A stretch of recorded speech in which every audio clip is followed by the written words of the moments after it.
성도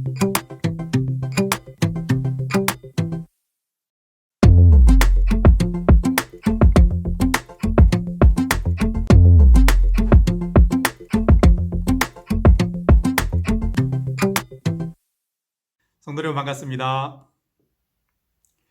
10월 24일 주간 소그룹 모임 말씀 영상입니다.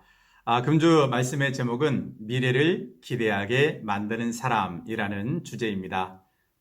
차갑고 서늘한 기온으로 시작되는 아침이 연일 계속되고 있습니다. 우리 성도님들께서 늘 건강에 잘 유의하시고 하나님께서 우리 가운데 주시는 소망이 가득한 한 주간의 시간을 만들어 가시기를 기대합니다. 오늘 우리가 함께 나누실 하나님의 말씀은 로마서 1장 15절로 17절의 말씀입니다. 우리 같이 한 목소리로 말씀을 읽겠습니다. 그러므로 나는 할 수 있는 대로 로마에 있는 너희에게도 복음 전하기를 원하노라. 내가 복음을 부끄러워하지 아니하노니 이 복음은 모든 믿는 자에게 구원을 주시는 하나님의 능력이 됨이라. 먼저는 유대인에게요 그리고 헬라인에게로다. 복음에는 하나님의 의가 나타나서 믿음으로 믿음에 이르게 하나니 기록된 바 오직 의는 믿음으로 말미암아 살리라 함과 같으니라. 아멘. 우리 성도님들은 내 자신의 삶에 대해서 5년 뒤, 10년 뒤 어떤 미래를 기대하고 계신가요? 그리고 그러한 미래, 내 마음속에 계획하고 있고 소망하는 미래를 위해서 어떤 준비를 하고 계신가요? 우리 성도님들과 함께 우리의 삶에 대한 이야기를 나눠보시기를 바랍니다. 그리고 우리의 인생 속에 예수 그리스도의 복음이 어떠한 영향을 끼쳤는지, 우리는 복음을 통해서 우리의 생각과 우리의 삶을 어떻게 변화시켜가고 있는지 그 점도 한번 나누시면서 소그룹 모임을 시작하시면 좋을 것 같습니다. 코로나가 시작된 지 참 긴 시간이 흘렀습니다. 이제 우리나라에서도 위드 코로나라는 여러 가지 표현들이 사용되면서 코로나와 함께 우리들이 어떻게 건강하게 삶을 살아갈 수 있을까 고민하고 있는데요. 코로나로 인해서 변해버린 또는 잃어버린 우리의 일상들, 이 점에 대해서 국회 미래연구원에서는 코로나와 함께 했던 일련의 시간들에 대해서 우리 국가와 우리 국민의 삶을 조사했는데요. 국민들의 일자리 그리고 소득의 변화, 방역 관련된 가치의 변화와 국민들의 인식, 가족관계의 변화, 우리의 마음과 신체의 건강에는 어떠한 영향이 있었는가, 이러한 점들을 조사하고 발표했습니다. 일자리와 소득의 변화에 있어서는 임금 근로자들은 아주 큰 변화가 없었다고 이야기했지만 자영업을 하는 분들은 61% 이상이 소득이 감소했다는 이야기를 전했습니다. 가족관계에 있어서도 가족들이 코로나로 인해서 가정 안에서 함께 있는 시간이 길어지다 보니까 관계가 좀 돈독해졌다고 이야기하는 분들이 소수 있기는 했지만 수도권에 사는 그런 분들이나 또는 1인 가구 또는 경제적으로 어려운 형편에 있는 분들은 가족 관계가 코로나 이전보다 더 악화되었다는 답변을 내놓았다고 합니다. 코로나로부터 국민들의 건강을 지키기 위한 방역에 대한 국민들의 인식은 어떠했을까요? 방역을 위해서 우리의 일상을 제한하고 또는 포기할 수 있다고 응답한 사람들이 전체 응답자의 69%나 되었다고 합니다. 국민의 건강에는 어떠한 어려움이 있었을까요? 특별히 코로나로 인해서 질병을 앓고 후유증을 앓고 그리고 또 기저질환이 있는 연로하신 분들은 생명을 잃는 어려움도 있었죠. 그리고 또한 국민들이 정서적으로도 굉장히 큰 우울감을 경험하게 되었다고 합니다. 우리는 코로나 분류라는 새로운 신종 언어를 통해서 우리의 마음과 정서 가운데 얼마나 큰 어려움이 있는가를 알게 되었죠. 국회 미래연구원의 이러한 조사 결과 외에도 목회 데이터 연구소에서는 코로나로 인한 신앙의 변화에 대해서 조사를 했는데요. 특별히 코로나로 인해서 우리가 사회적 거리두기 가운데 교회 안에서 함께 모여 예배드리지 못하고 어떠한 상황에서는 100% 온라인 예배를 드려야 했고 지금과 같은 거리두기 3단계 또는 4단계 안에서는 좌석의 20% 또는 10% 인원이 함께 모여 예배를 드리게 되었습니다. 그러한 시간들이 1년 이상 거의 2년의 시간을 지금 다다르고 있는데 이러한 시점에서 목회데이터 연구소에서는 성도들은 예배에 대해서 어떠한 생각을 갖고 있는가 조사했습니다. 지난 4월과 7월에 예배에 대한 성도들의 인식을 조사했는데 자신이 출석하는 교회에 나가서 예배 드린 성도의 비율은 현저히 낮아지고 그리고 온라인을 통해서 예배하는 성도들의 비중은 더 증가되었습니다. 뿐만 아니라 온라인이나 또는 교회에 나와 예배 드리지 않은 성도들도 그 비중이 높아졌다고 합니다. 코로나로 인해서 객관적으로 성도들의 신앙이 후퇴하고 있는 모습을 바라보게 됩니다. 너무나 안타까운 현실입니다. 뿐만 아니라 물질적인 헌신, 교회에서의 봉사와 섬김, 성도들과의 친밀한 관계, 사회와 이웃을 향한 그리스도인들의 섬김, 무엇보다도 성숙한 그리스도인으로 우리가 훈련받는 시간들, 그리고 사랑하는 자녀 세대들이 신앙적인 교육을 받을 수 있는 어려움들이 있다는 것을 우리는 잘 알고 있습니다. 그렇다면 이러한 시기에 우리 교회 공동체는 앞으로 어떠한 방향으로 나가야 할까요?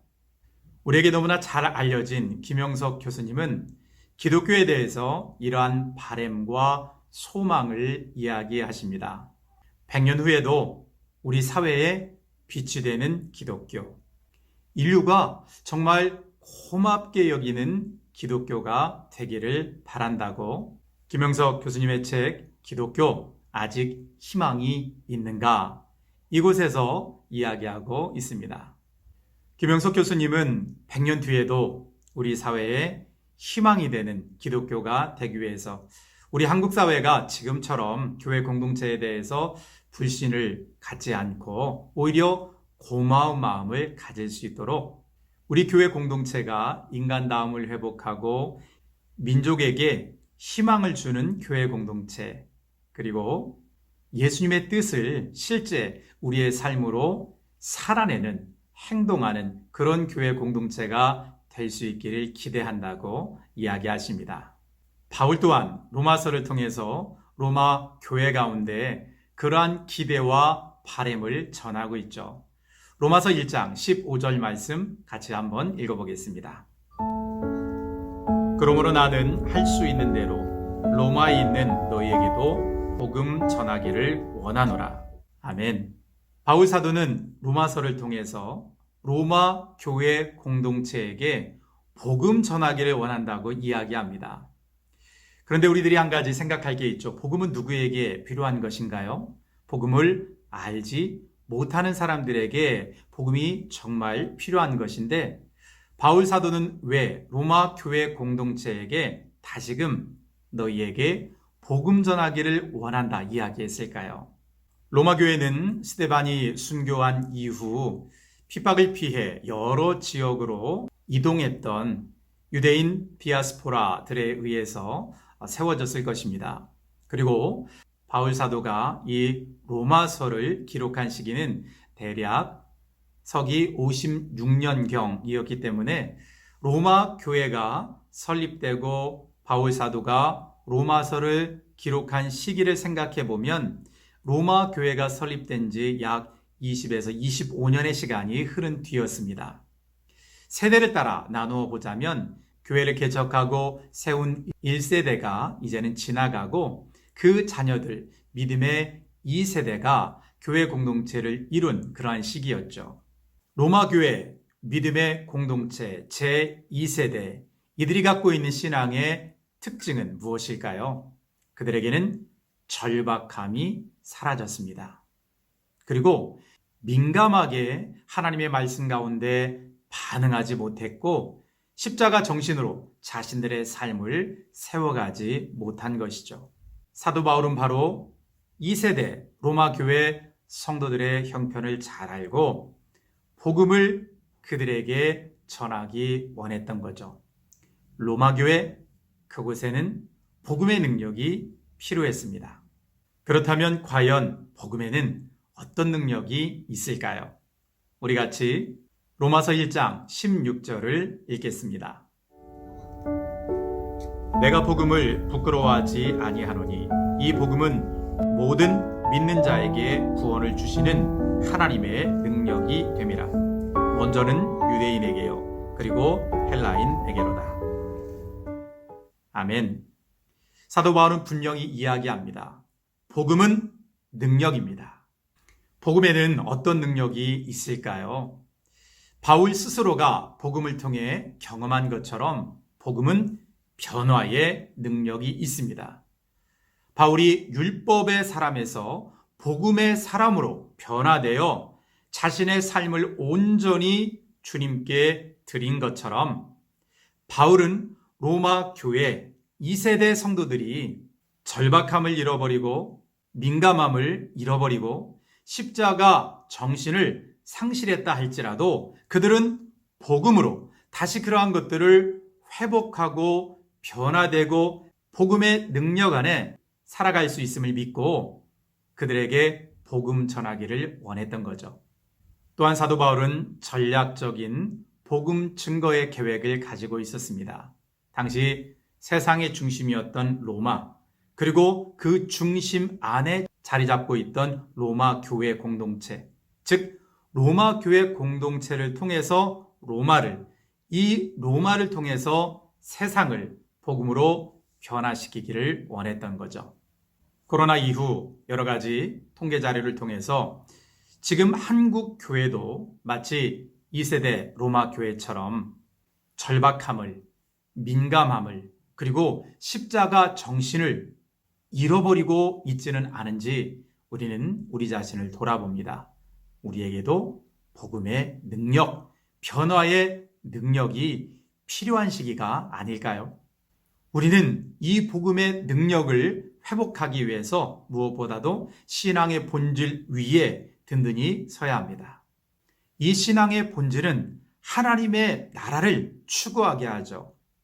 하나님의 나라를 추구하는 부름받은 복음의 사람들은 어떠한 태도로 삶을 살아갈까요?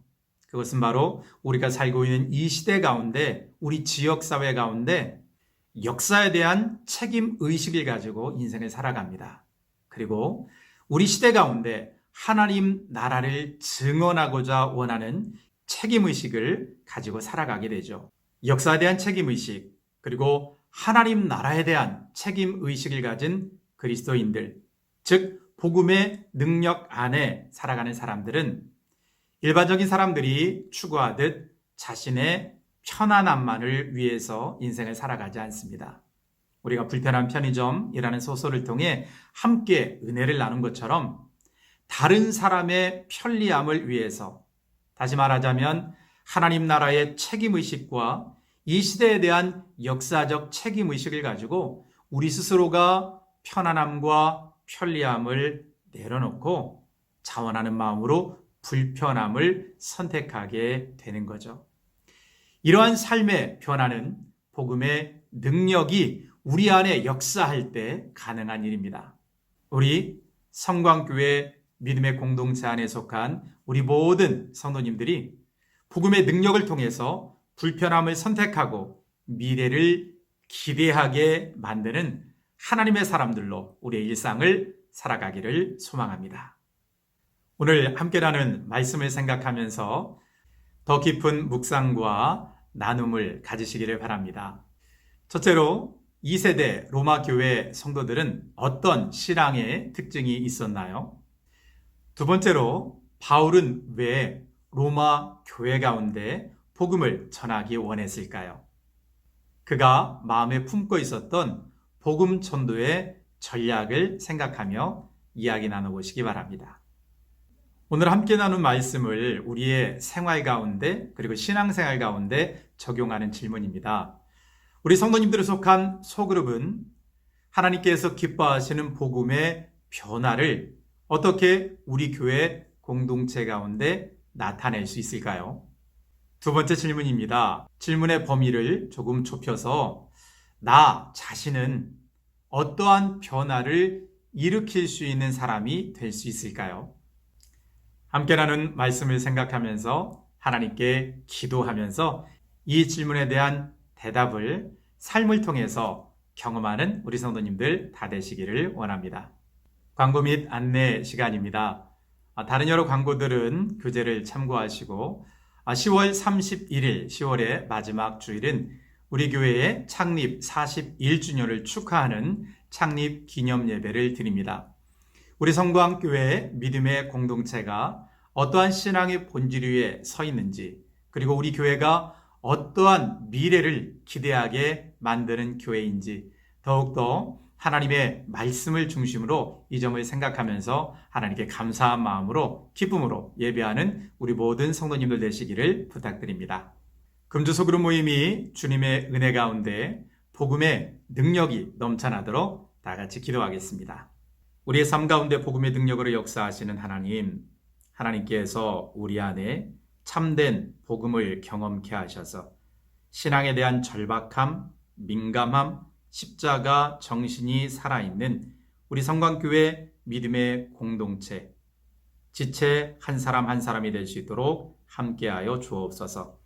금주소그룹 모임 가운데 하나님의 은혜를 기대합니다. 주님 역사하여 주옵소서. 예수님의 이름으로 기도드립니다. 아멘.